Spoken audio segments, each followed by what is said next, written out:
Pernahkah kita membayangkan bagaimana negara modern terbentuk? Pasti kita bertanya-tanya bagaimana negara muncul untuk pertama kalinya. Sebagai entitas politik yang berdaulat dalam teritori tertentu, sejarah terbentuknya negara modern faktanya melewati waktu yang panjang dan proses yang tidak sebentar. Indonesia, Belanda, Perancis, Mesir, Turki, Jepang, Swedia merupakan contoh dari bentuk negara modern saat ini.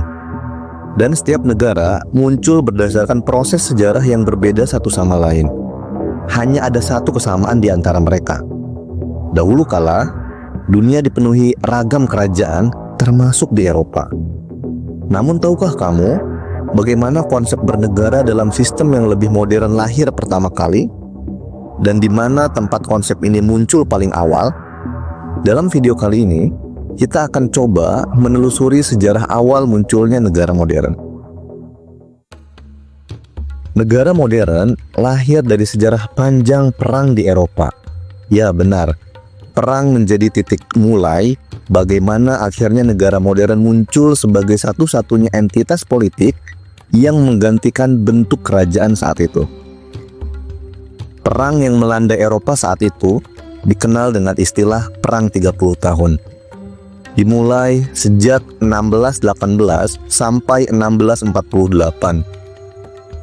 Perang ini sebenarnya lebih dominan jika disebut sebagai perang internal umat Kristen di dalam wilayah kerajaan Romawi Suci.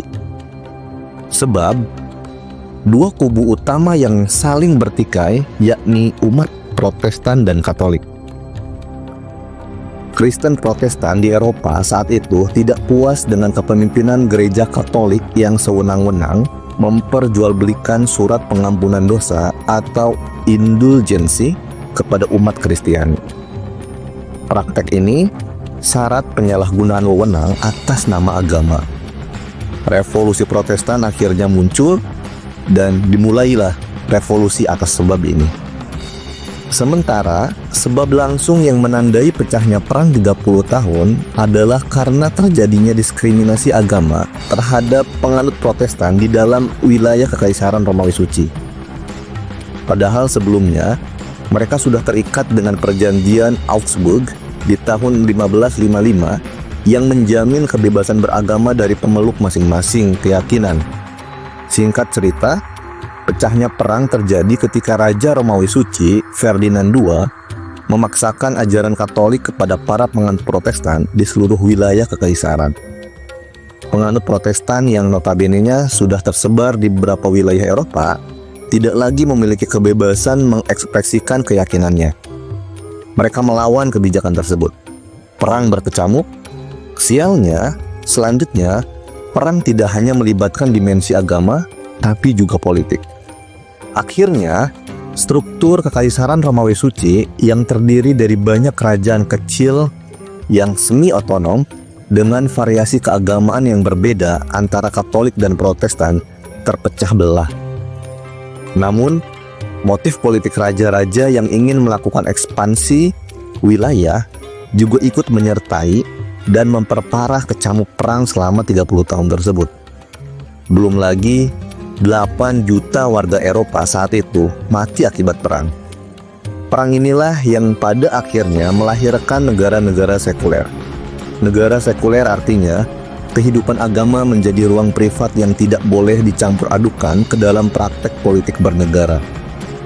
Perang ini baru berakhir di tahun 1648 saat semua elemen yang terlibat perang sepakat untuk mengakhiri peperangan melalui perjanjian damai yang dikenal dengan istilah Perjanjian Westphalia. Ya, Perjanjian Westphalia adalah tonggak yang melahirkan munculnya formasi pembentukan negara modern di Eropa. Sejak itu, masing-masing wilayah memiliki kedaulatannya sendiri-sendiri. Masing-masing negara bertekad untuk tidak saling serang dan mencampuri urusan wilayah lain.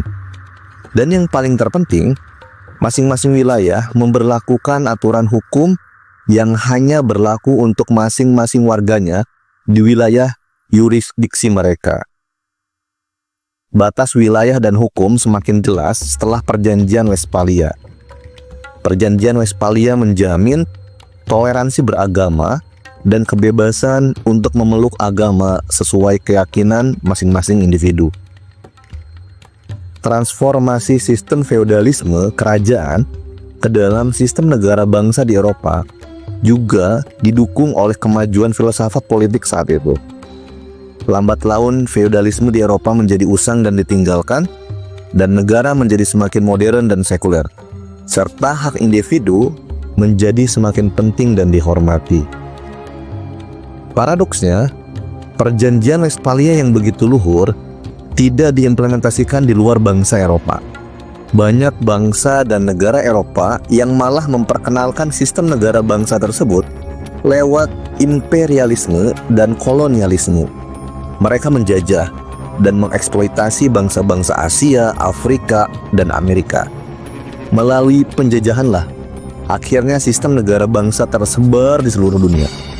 Muncullah negara-negara baru setelahnya, dan begitulah sejarah bagaimana negara modern muncul.